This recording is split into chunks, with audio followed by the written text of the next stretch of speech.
This month, the world celebrated International Women's Day. March also happens to be Women's History Day, or month rather.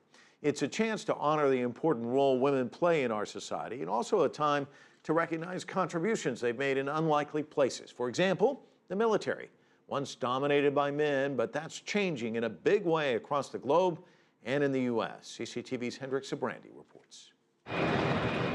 It's a busy place, Fort Carson, Colorado, a small city of over 26,000 active duty military, where people like Sergeant Kathleen Arnold, who reflect the diversity of America, work. It's people that make the Army, not men and women. It's people. People like Staff Sergeant Miranda Head. If we can all do the same thing, it should be everybody's job. It's not just a gender's job.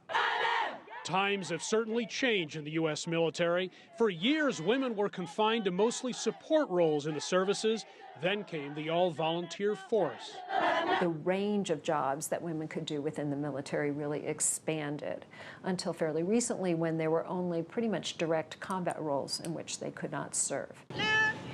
And now that's changing too. The U.S. Pentagon has given the military until next January to fully integrate women into the armed forces, completing a process soldiers we spoke with say has been underway since they first enlisted.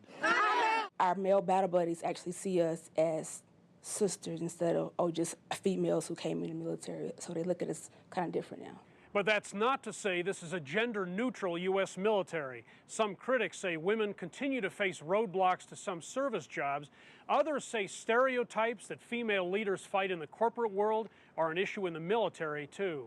They're either too hard on their troops, they're too soft on their troops, different personality traits that you might see in women versus men. Those frontline. This medical anthropologist says gender expectations in society carry over to the military, too. Is it okay for a woman to deploy for a year or more in the same way that we feel it's okay for a man, a husband, and a father to do that?